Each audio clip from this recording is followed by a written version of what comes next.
வணக்கம், நமஸ்காரம், வந்தனம். நான் தான் உங்கள் பிரியா முரளி, கோயம்புத்தூர்லேருந்து பேசிகிட்டு இருக்கேன். வெயில் ரொம்ப கொடுமையாக இருக்குங்க. இந்த தடவை ரொம்ப அதிகமாக இருக்குது. அக்னி நட்சத்திரம் தான் வந்துட்டுருக்கு. நம்மலாம் வந்து வீட்டில் என்ன மாதிரி ஹவுஸ் ஒய்ஃப்லாம் வந்து ஃபேனுக்கு அடியில் உட்காந்துட்டு கொஞ்ச நேரம் சமைச்சு சீக்கிரமாகவே சமையலையும் முடிச்சுட்டு ஃபேனுக்கு அடியில் வந்து உட்காந்துட்டு, இல்லை ஏசி இருக்கிறவங்க ஏசி போட்டுட்டு உட்காந்துருப்போம். ஆனால் வெளியில் வேலைக்கு கட்டாயமாக போயே ஆகணுங்கிறவங்க என்ன பண்ணுவாங்க கொஞ்சம் யோசிச்சு பாருங்கள். கூலி வேலை பண்ணுறவங்க, வீட்டுக்கு வேலைக்கு வர பெண்கள், டிராஃபிக் போலீஸு, அப்புறம் தெருவோர வியாபாரிகள், பிஸ்னஸ் பீப்புள், டெய்லி ட்ராவல் பண்ணுறவங்க, அவங்கெல்லாம் போயே தான் ஆகணும், கட்டாயம் வேலைக்கு போய் தானே ஆகணும்.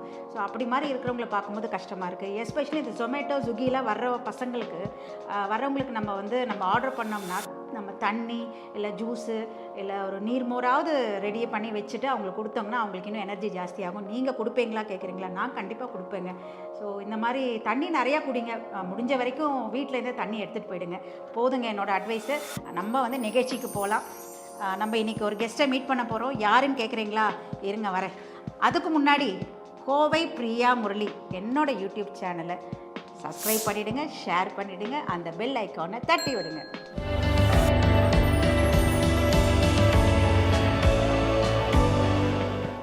நம்ம சேனலில் ஒவ்வொரு வாரமும் வெவ்வேறு துறைகளில் சாதனை புரிந்த பெண்கள் அவங்கள நம்ம வாரம் பேட்டி எடுத்துகிட்டு வரோம்.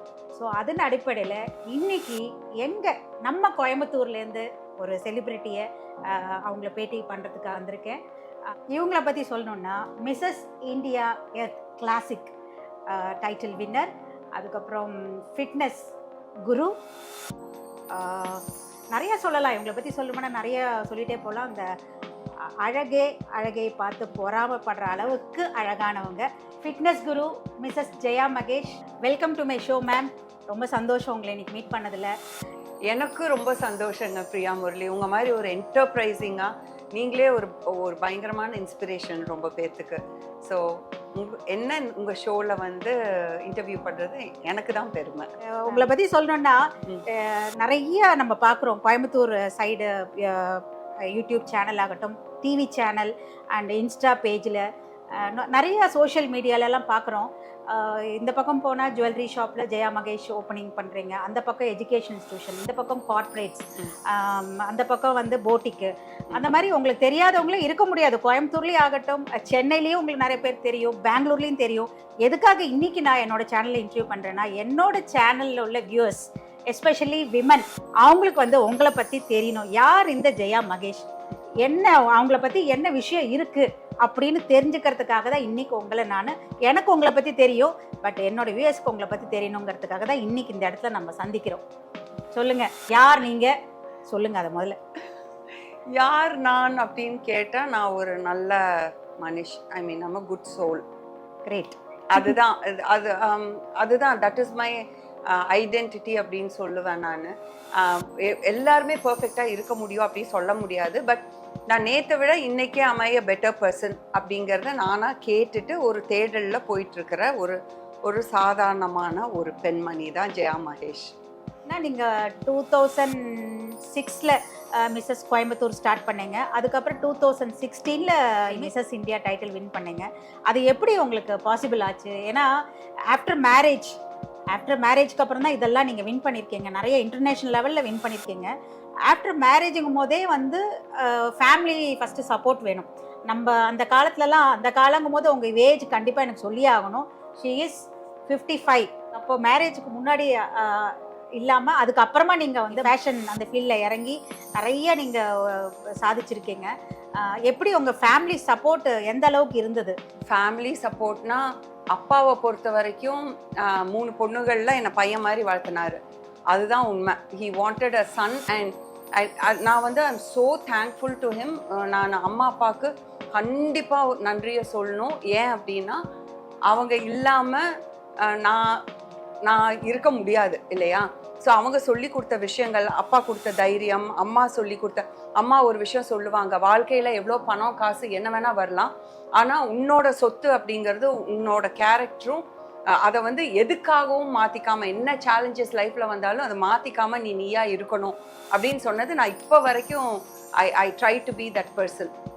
ஸோ நம்மளுக்கு அது அண்ட் அப்பா வந்து ஆக்சுவலாக என்னை வந்து பையன் மாதிரி வளர்த்தினாரு அப்படின்னா, இந்த மரம் ஏறுறது எல்லா வேலையும் பண்ணுவேன் நான். ஸ்போர்ட்ஸ்ல இருந்து அவர் ஒரு பயங்கரமான பேக் போன் எனக்கு. அதை முடிச்சு 7 இயர்ஸ்ல இருந்து நானும் மகேஷும் கிளாஸ்மேட்ஸ். 7 இயர்ஸ்ல இருந்து அப்படின்னா மகேஷ்ங்கிறது என் ஹஸ்பண்ட். ஓகே. என்னோட ஹஸ்பண்ட் என்னோட கிளாஸ்மேட், என்னோட பெஸ்ட் ஃப்ரெண்டுன்னு சொல்லணும். ஹஸ்பண்டை விட is my bestest friend that I can have. And அவ்வளோ ஒரு அண்டர்ஸ்டாண்டிங். அண்ட் அவர் வந்து அவரோட சப்போர்ட் இல்லாமல் நான் இன்னைக்கு கண்டிப்பாக இங்கே கிடையாது. எல்லாமே லைக் ரைட் ஃப்ரம் என்னோட பேக் போன், என்னோட ப்ரொஃபஷன், என்னோட எல்லாமே சாத்தியமாச்சுன்னு எப்படி கேட்டீங்க இல்லையா, அவர் இல்லாமல் இது சாத்தியமாக இருக்காது. சொல்லுவாங்க ஒவ்வொரு ஆணுக்கு பின்னாடியும் ஒவ்வொரு பெண் இருப்பாங்க, அவங்களோட சக்ஸஸில் பெண் இருப்பாங்க. ஆக்சுவலாக என்னை பொறுத்த வரைக்கும் என் சக்ஸஸ் பின்னாடி 3 ஆண்கள். என் தாத்தா, என் அப்பா, என்னோட ஹஸ்பண்டு. கண்டிப்பாக இங்கே என் ஃபாதர் இல்லா குருசுவாமி, அவரை வந்து மென்ஷன் பண்ணியே ஆகணும். அவர் வந்து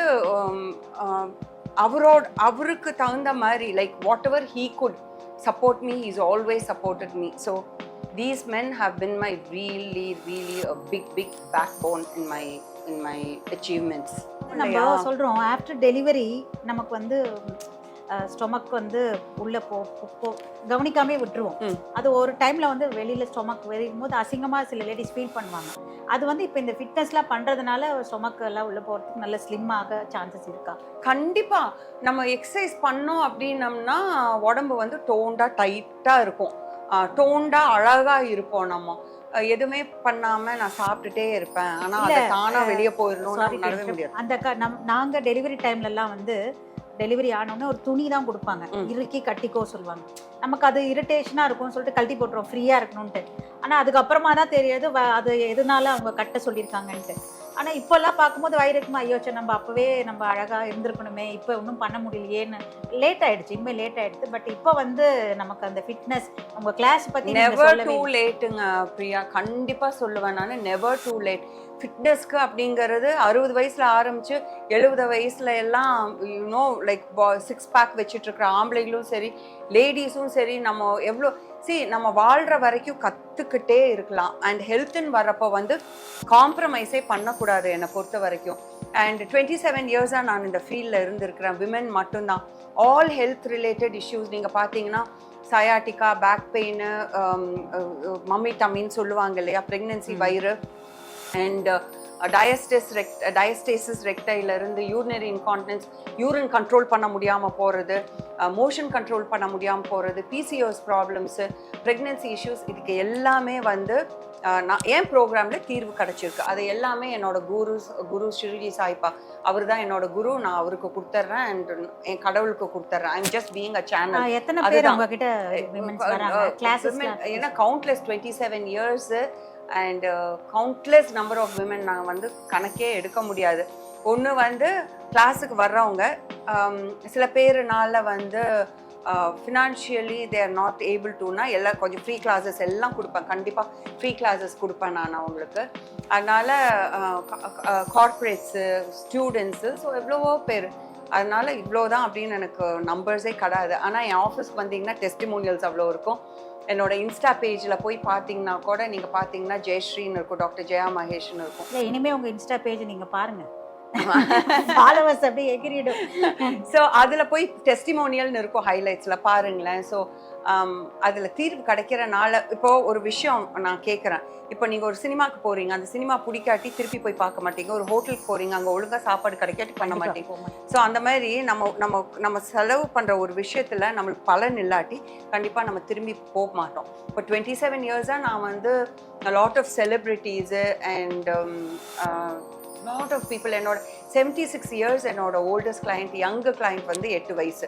ஸோ அப்படிங்கிறப்போ தீர்வு இல்லாமல் 3 ஜெனரேஷன் என்கிட்ட வந்துட்டு இருக்கிறாங்க. ஆன்லைன்லையும் பண்ணுறேன். என்கிட்ட 54 கண்ட்ரீஸ், கிட்டத்தட்ட 54 கண்ட்ரீஸ் இருந்து கிளைண்ட்ஸ் இருக்கிறாங்க எனக்கு ஆன்லைன். அண்ட் ஆஃப்லைன் வந்து நான் சென்னை, கோயம்புத்தூர். ஸோ இப்போ கொரோனாக்கு அப்புறம் நான் போகல சென்னைக்கு. பட் கேட்டுட்டு இருக்கிறாங்க திரும்ப போகணும் அப்படின்னு எனக்கு ஒரு ஆசை. உங்களை பற்றி நான் விசாரித்ததில் கேள்விப்பட்டதில் நீங்கள் ஃபிட்னஸ் குருவாக இருக்கீங்க, நிறைய செலிப்ரிட்டிஸ் எல்லாம் ட்ரெயின் பண்ணுறீங்க, நிறைய விஷயங்கள் பண்ணிகிட்ருக்கீங்க. பட் சொசைட்டின்னு வரும்போது ஒரு சோஷியல் காஸ் அப்படின்னு வரும்போது நிறைய நீங்கள் செஞ்சிட்ருக்கீங்கன்னு நான் கேள்விப்பட்டேன். ஒரு கைக்கு அந்த கை தெரியக்கூடாது, அது என்ன தெரியாத விஷயம் இப்போ தெரியப்படுத்தலாமே, ஒரு இன்ஸ்பிரேஷனாக கூட இருக்கலாம் இல்லையா? ஸோ ஆமாம், ஏன்னா சின்ன வயசுலேருந்து அப்பா அம்மா 2 பேருமே வந்து அப்பா கேன்சர் பேஷண்ட்ஸ்க்கெல்லாம் வந்து ரொம்ப எக்கச்சக்கமாக பண்ணியிருக்கிறார். I mean he's given to the cancer patients எல்லாமே. அண்ட் படிப்புக்கு அப்படின்லாம் ஹெல்ப் பண்ணியிருக்காரு.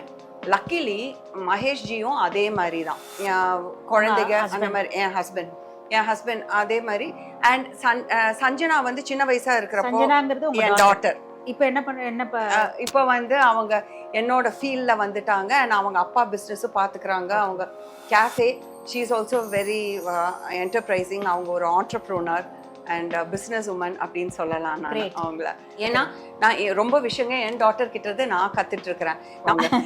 சோஷியல் சர்வீஸ்ன்னு வரப்போ நான் எதுக்கு சஞ்சனா பேரை எடுத்தேன் இங்கே அப்படின்னா, அவங்க பர்த்டே எல்லாம் இருக்கிறப்போ போய் ஆசிரமில் குழந்தைகளை அவங்க கட் பண்ணுவாங்க, இவங்க கை தட்டுவாங்க. அந்த மாதிரி நம்ம சொல்லி கொடுக்குற மாதிரி இப்போது லைக் ஓல்டேஜ் ஹோம்ஸ் ஆகட்டும், சில்ட்ரன் எடுகேஷன் ஆகட்டும், அது இல்லாமல் அனிமல் வெல்ஃபேர் ஆகட்டும், அப்புறம் ஒரு சில ஆசிரம்ஸை வந்து நாங்கள் உஸ்தாதி அப்படின்னு ஒரு பேர் எடுத்து, அம்மா நீங்கள் வந்து நம்ம இவ்வளோ நல்ல விஷயங்கள் பண்ணிட்டு இருக்கிறோம், ஆனால் இதுக்கு ஒரு அடையாளம் வேணும்னு சொல்லிட்டு உஸ்தாதி ரைஸ் அபவ் அப்படின்னு சொல்லிட்டு அவங்க தான் வந்து இந்த ஒரு என்ஜிஓ, நான் கவர்மெண்ட்னு சொல்ல முடியாது, ஒரு ட்ரஸ்ட் மாதிரி எடுத்துட்டு இப்போ கூட ஒரு யூனிவர்சல் பீஸ் ஃபவுண்டேஷன் அப்படிங்கிறக்க அவங்க பர்த்டே அன்னைக்கு ஒரு 10 மெஷின்ஸ், டெய்லரிங் மெஷின்ஸு.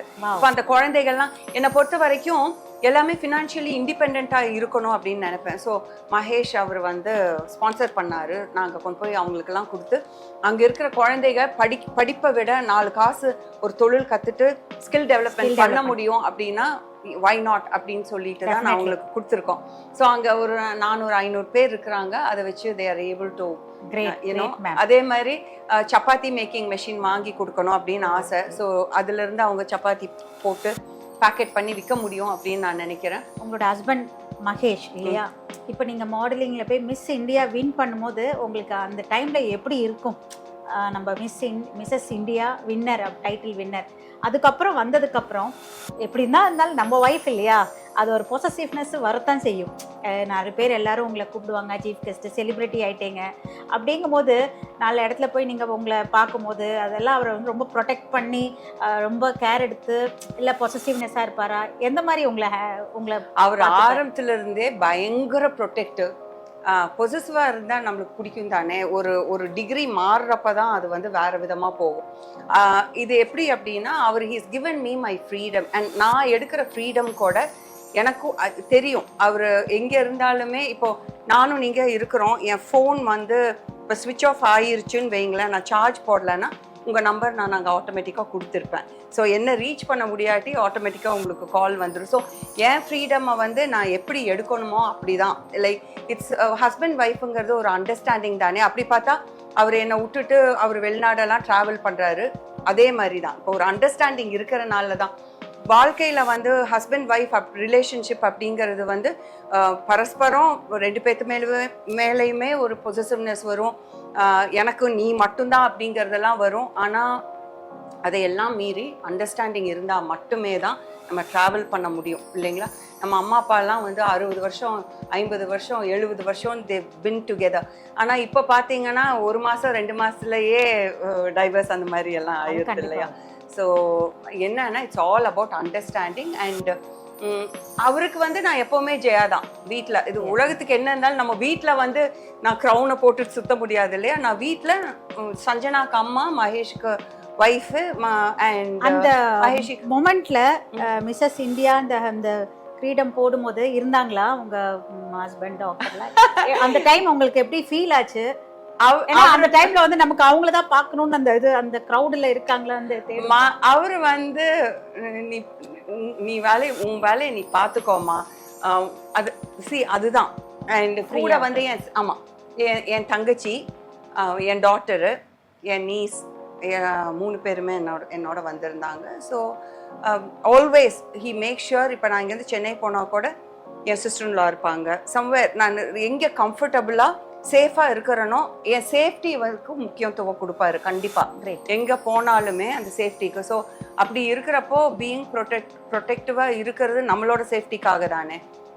பொசசிவாக இருக்கிறது அது என்ன டிகிரி அப்படின்னு ஒன்று இருக்குது. ஓவர் பொசசிவாக இருந்தால் கண்டிப்பாக என்னால் இது சாதிச்சிருக்க முடியாது. அப்படி யோசிச்சு பார்த்தா அவர் பொசசிவ் கிடையாது, but he's protective. N wife சேஃபாக இருக்கணும், என் குழந்தை சேஃபாக இருக்கணும் அப்படின்னு யோசிக்கிறது. I think it shows his quality and character. And recent ஒரு இன்டர்வியூவில் பார்த்தேன், உங்களோட ஐஸ்க்கு ஏதோ ப்ராப்ளம் இருந்தது delivery time, after delivery something. அதுக்கப்புறம் எப்படி அதுலேருந்து ரெக்கவர் ஆகி இவ்வளோ சாதனைகள் பண்ணியிருக்கீங்க. இப்போ ஃபிட்னஸ் சென்டர் எல்லாம் ரொம்ப சக்ஸஸ்ஃபுல்லாக போயிட்டுருக்கீங்க. அந்த ஸ்டோரி ஒன்று சொல்லுங்களேன். ஸ்டோரின்னு சொல்லக்கூடாது, சேலஞ்சு வாழ்க்கையில வந்து நம்மளுக்கு சேலஞ்ச் இல்லாட்டி அப்போ நல்லது நடக்கிறப்போ அதை நம்ம அப்ரிஷியேட் பண்ண மாட்டோம். அதே மாதிரி தான் ஒரு சில பேர் வந்து தப்புன்னு அக்செப்ட் பண்ணாதான் நம்ம அதை கரெக்ட் பண்ண முடியும். அந்த மாதிரி தான் நான் பண்ணுறது கரெக்டே அப்படின்னு நினச்சிட்டு இருந்தால் நமக்கு ரூம் ஃபார் சேஞ்ச் அப்படிங்கிறது இருக்காது. அதே மாதிரி சேலஞ்சஸ் இல்லாட்டி நம்மளுக்கு கண்டிப்பாக நம்ம ஒரு விக்ட்ரி அப்படிங்கிறத வந்து என்ஜாய் பண்ண முடியாது. அண்ட் கண்ணு தெரியாமல் போச்சு, டிஸ்கிஃபார்ம் கெரடைட்டிஸ்ன்னு சொல்லிட்டு கார்னியை வந்து அஃபெக்ட் ஆகி கண்ணு வந்து தெரியல.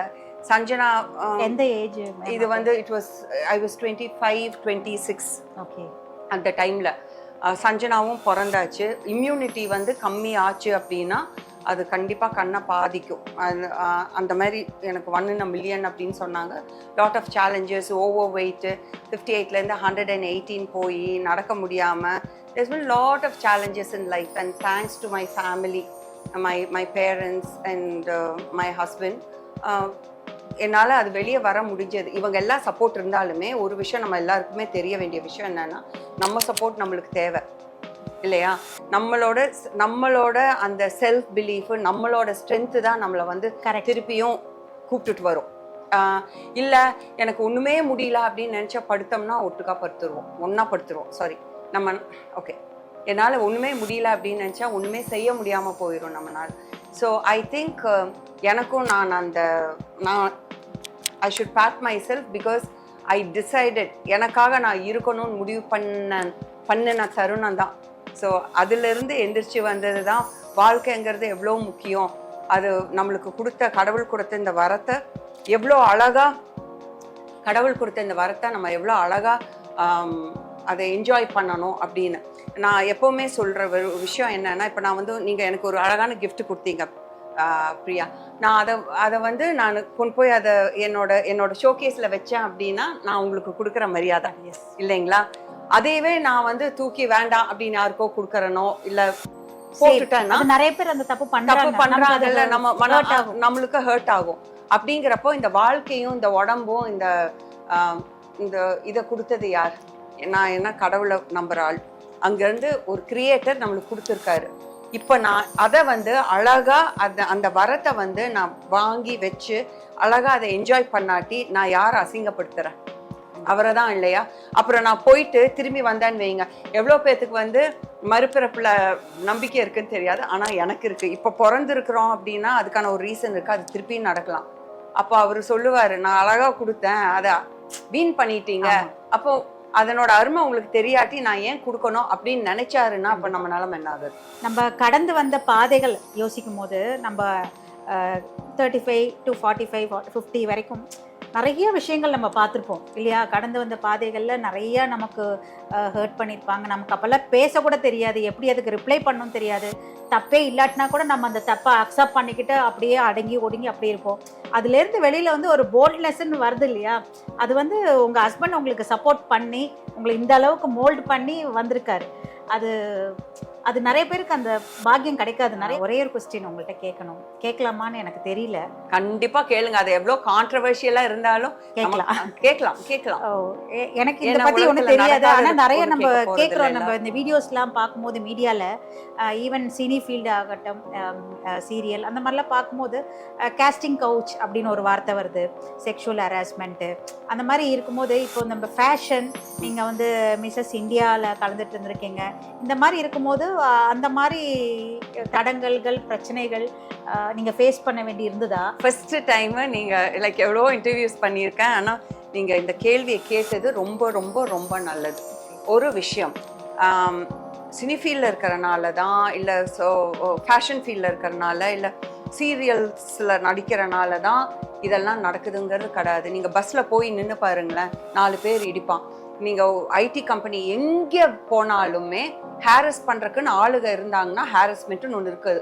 இன்னொரு விஷயம் நான் சொல்கிறேன், நம்ம வந்து லேடிஸ்க்கு மட்டும்தான் அந்த கேஸ்டிங் கவுச் இருக்குன்னு நீங்கள் நினைக்கிறீங்களா? மென்னுக்கும் இருக்குது. மென்னும் சஃபர் பண்றாங்க, ஆனா அது அவங்க வெளியே சொல்றது இல்ல. ஏன்னா ஆணுங்கிறதுனால அது சொன்னா வந்து அது எப்படி எடுத்துக்குவாங்க அப்படின்னா, இப்ப எல்லாமே நடக்குது, எல்லா இடத்துலயுமே நடக்குது. சரிங்களா? See, it is all about individual choice. சரிங்களா?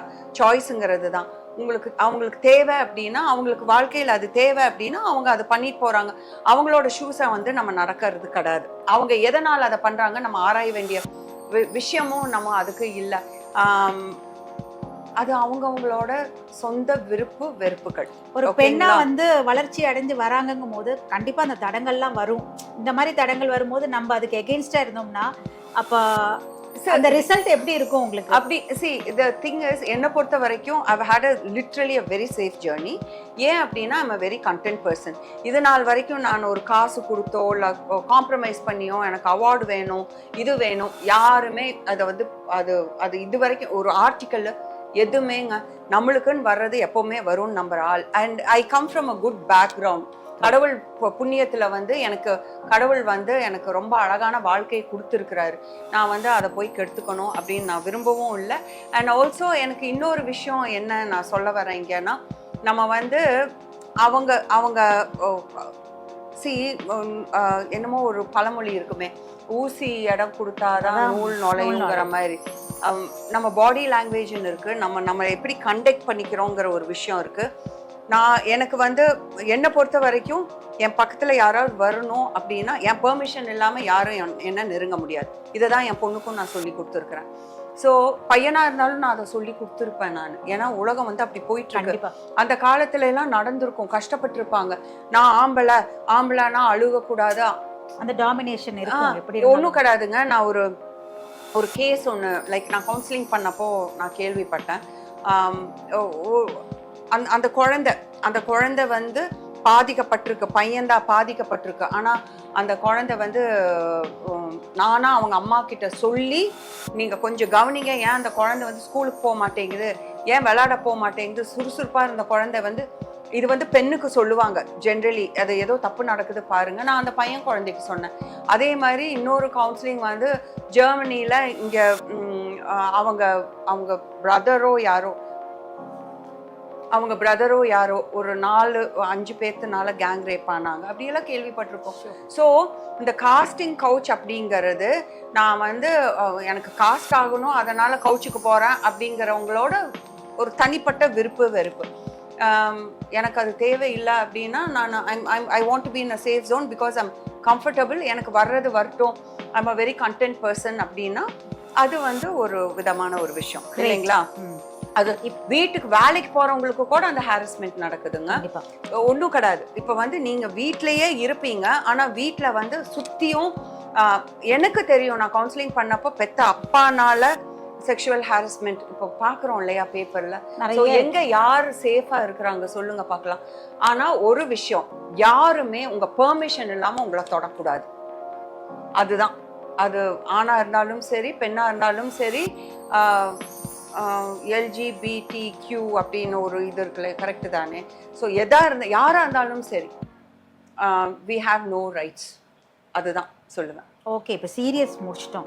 இப்போ ஒரு ஃபன்னான கொஸ்டின். சரி, ஃபன் கொஸ்டின். Okay okay. இப்போ நீங்க வந்து ரொம்ப கியூட்டா இருக்கீங்க. உங்களை பார்த்தா நீங்க ரொம்ப கியூட்டா இருக்கீங்களே, ஐயோ, உங்களை சரி. பார்த்தாலும் சொல்ல முடியலையே பிரியா. கேட்கறதுக்கு என்னோட ஹஸ்பண்ட் கேட்டிங்களா? ஓகே, 55 யாரும் சொல்ல முடியாது, 35 அப்படி ஐயா, சொல்லலாம். பரவாயில்ல. Okay, Okay. இப்போ உங்களை வந்து ஃபிலிம்ல இருந்து ஒரு அப்ரோச் பண்றாங்க, ஒரு பெரிய ஒரு ஹீரோ, மார்க்கெட் உள்ள இருக்கிற ஒரு ஹீரோக்கு உங்களை வந்து நடிக்க கூப்பிடுறாங்க. அப்போ வந்து நீங்க அவங்களுக்கு ஹீரோயினா நடிக்கணும்னு ஆசைப்படுவீங்களா, சிஸ்டரா, அம்மாவா? ஏங்க வயசு அந்த ஹீரோக்கு வயசு வந்து 60ன்னு வெச்சுக்கோங்க. ஆனா அப்புறம் அவர் நான் இப்போ ஹீரோ, அவரு சூப்பர் ஹீரோவா ஸ்டார்னே இருந்தா வெச்சுக்கோங்களேன். நான் யாரா இருந்தாலுங்க எனக்கு நான் சூப்பர் ஸ்டார்.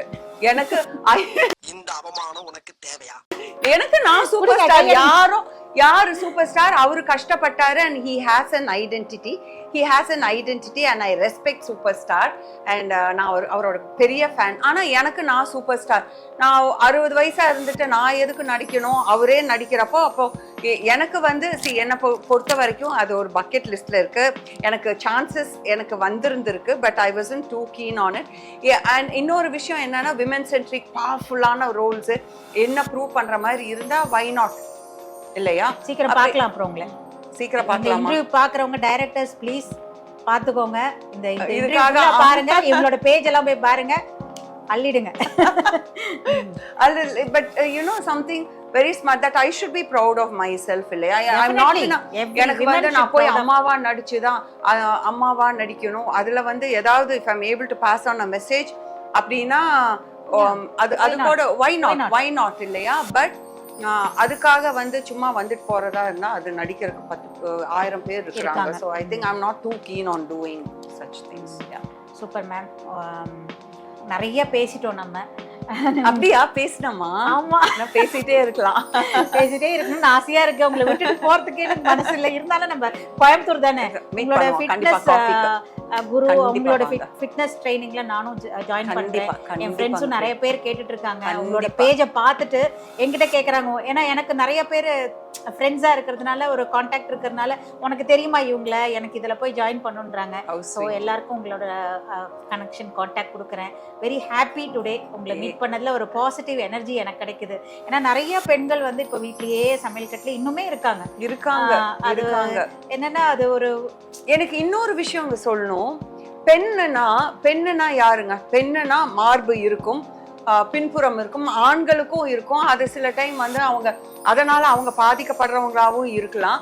ஒரு பெண்ணா இருக்கிறதுனால நீ தலையை குமிஞ்சிட்டு தான் நடக்கணும், கூனை போட்டுட்டு நடக்கணும். அதனால எவ்வளவு பிரச்சனை வருது தெரியுங்களா? பெண்ணா இருந்தாலும் நிமிர்ந்த பார்வை, ஐ மீன் நிமிர்ந்த நடை, நேர்கொண்ட பார்வை சொல்றாங்க இல்லையா? அப்பதான் அது ஆணா இருந்தாலும் பெண்ணா இருந்தாலும் யாரா இருந்தாலும் அந்த நேர்கொண்ட நடை அண்ட் நேர்கொண்ட பார்வை அண்ட் நிமிர்ந்த நடை, நம்மளே நிமிர்ந்த நடை நேர்கொண்ட பார்வை, நிமிர்ந்த நடை நேர்கொண்ட பார்வை, அது இருந்தாதான் நம்ம ஒரு கான்ஃபிடென்ட்டான குழந்தைகளே வளர்த்த முடியும். ஸோ தயவு செஞ்சு இந்த கூனை போட்டுட்டு மார்பு பெருசா இருக்கு இல்லாட்டியும் பார்ப்பாங்க. பெண்ணை வந்து நல்ல தைரியமா வளர்த்துங்க, இந்த காலத்துல தேவைப்படுது. அதே மாதிரி ஆண்களுக்கும் அதை தான் நான் சொல்றேன். நான் லைக் பி ஸ்ட்ராங், லைக் கான்ஃபிடென்ட்டா இருங்க. கான்ஃபிடென்ட்டா பேசணும் அப்படின்னம்னா நம்மளை யாரும் டோர் மேட்டா வந்து பயன்படுத்த மாட்டாங்க. நான் தான் சொல்லுவேன். நம்ம ஸ்ட்ராங்கா அந்த நிமிர்ந்த நடை அண்ட் நேர்கொண்ட பார்வை அது இருந்தது அப்படின்னா we are always winners. ஏன்னா அதில் கிடைக்கிற கான்ஃபிடென்ஸ் வந்து எதுலையுமே கிடைக்காது. நம்ம அப்படியே லூஸ் பண்ணுறதா எப்போவுமே வின் பண்ணிட்டு இருக்க முடியாது. லூஸ் பண்ணுறதா இருந்தாலும் தலையை நிமிர்ந்து லூஸ் பண்ணுவோம். Super, very nice. உங்களை சந்திச்சதுல ரொம்ப மகிழ்ச்சி. இனி அடுத்தது உங்களை இன்டர்வியூ எடுக்கிறது அப்படின்னா, இப்போ நீங்க ப்ரிப்பேர் பண்ணிட்டு இருப்பீங்கன்னு நினைக்கிறேன். மிஸ்ஸஸ் வேர்ல்ட், நான் Mrs Globe Classic Indian Ocean கலிஃபோர்னியால போய் வின் பண்ணி டாப் 4ல வந்தேன் நான். and I got my Indian Ocean இது and Mrs. Photogenic and I was the runner up also, second runner up. yeah. சரி, இப்போ நெக்ஸ்ட் என்ன சொல்லுங்க, உங்களோட ப்ராஜெக்ட் நெக்ஸ்ட் உங்களோட என்ன ஐடியாஸ்? அதாவது சொல்லுவாங்க, நம்ம க்ரோ ஆகிறது வந்து சீட் போட்டோம்னா எப்படி மரம் சத்தம் இல்லாம க்ரோ ஆகுதோ அந்த மாதிரி வேலையை முடிச்சுட்டு அப்புறம் நம்ம சொல்லிக்கணும். செய்யறதுக்கு முன்னாடியே சொல்லிட்டோம். சீக்ரெட் கிடையாதுங்க. அது நம்மளால முடியாம போச்சு அப்படின்னா சும்மா பெருமை பேசுறோம் அப்படிங்கிற மாதிரி இருக்கக்கூடாது. உங்களுக்கு இங்க கோயம்புத்தூர்லயும் சரி, நம்ம இந்தியாலயும் சரி, வெல்கம் எப்படி பண்ணாங்க நீங்க மிஸ்ஸஸ் இந்தியாவா வரும்போது? ஐயோ, எனக்கு வந்து நானா தேடி போல, ஃபேஸ்புக்ல போட்டேன். அதுக்கப்புறம் நெக்ஸ்ட் 15 days எனக்கு இன்டர்வியூஸ் கொடுத்து நானா தேடி போகல, தானா வந்தது. இதே ஆஃபீஸில் தான் அங்கே முன்னாடி அவ்வளவு இன்டர்வியூஸு அண்ட் ரெக்கக்னிஷன்ஸு எல்லாமே. அதுவும் அப்புறம் நம்ம நடந்துக்கிறத பொறுத்தும் இருக்குது இல்லைங்களா. எனக்கு கிரீடம் வந்துருச்சு, நான் அப்படிதான் இப்படி பார்த்துட்டு நடந்தேன் அப்படின்னம்னா கீழே இருக்கிறவங்க நம்மளை வந்து ஏன்னா நான் அங்கேயே தான் பார்த்துட்டு இருப்பேன். கண்டிப்பாக. So it doesn't work. நம்ம இஃப் யூ பார்ன், நம்ம இங்கே பிறந்திருக்கிறோம் அப்படின்னம்னா நம்ம சக மனுஷங்களை, என் டாக்டர் சஞ்சனா எப்பவுமே சொல்லுவாங்க, அம்மா நீங்கள் சொல்லி கொடுத்த ஒரு விஷயம் எனக்கு ரொம்ப ரொம்ப பிடிச்சது என்ன அப்படின்னா, நான் சொல்லுவேன் சஞ்சனா கிட்ட, நீ இங்கிலீஷ் பேசுகிறதும் நீ ஒரு பென்ஸ் வண்டி ஓட்டுறதும் இதை நான் இன்னொரு இதில் கூட சொல்லியிருக்கேன்னு நினைக்கிறேன். அது வந்து விஷயம் கிடையாது. இட்ஸ் லைக் நீ வந்து ஒரு நல்ல மனுஷியாக இருக்கணும் அப்படின்னா காடோட கிரியேஷன் சக மனுஷங்களை மதிக்க கற்றுக்கணும்.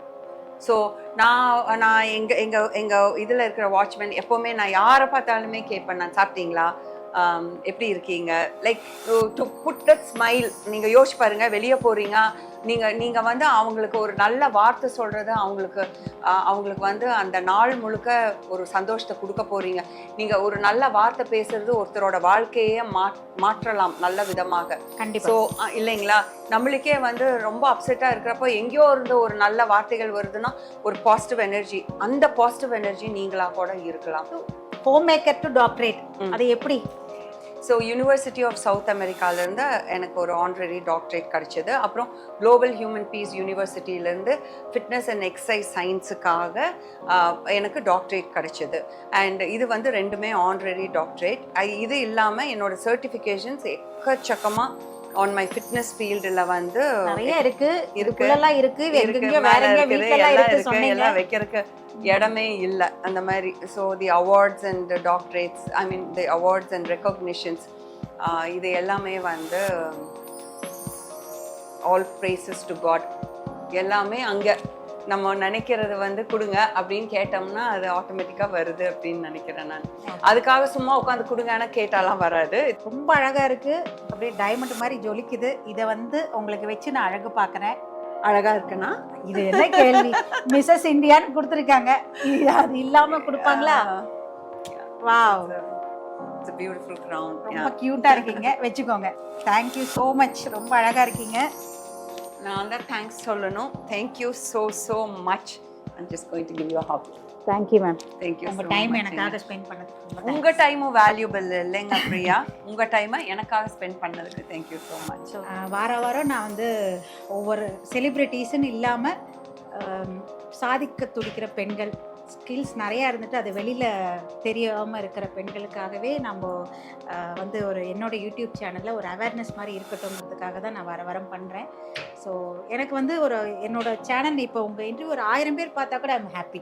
அதில் ஒரு 100 பேர் அதுலேருந்து உங்களோட அந்த கருத்துக்கள் எடுத்து அவங்க இன்ஸ்பயர் ஆகி உங்களை மாதிரி வரணும்னு ஆசைப்பட்டாங்கன்னா அதுவே சக்ஸஸ் தானே இல்லையா? நமக்கு 1 lakh சப்ஸ்கிரைபர் வேணும், 1 lakh 1 million வேணும்லாம் எனக்கு கிடையாது. என்னோட சேனலில் ஒரு 1000 பேர் இருந்தால் கூட அது வந்து சந்தோஷமாக அவங்க என்ஜாய் பண்ணிவிட்டு அதை இன்ஸ்பிரேஷனாக எடுத்துக்கணும். அவேர்னஸ்க்காக தான் நான் பண்ணுறேங்க. கண்டிப்பாக உங்களோட சேனல் வந்து மேலும் மேலும் வளர என் வாழ்த்துக்கள். தேங்க்யூ. அண்ட் ஏன்னா எம்பவர்ட் விமன் இல்லாமல் சாதிக்க துடிக்கிற எல்லாத்தையும் இல்லை சாதனையாளர்கள் ஸ்டால்வர்ட்ஸை எல்லாம் அடையாளம் காட்டுறீங்க.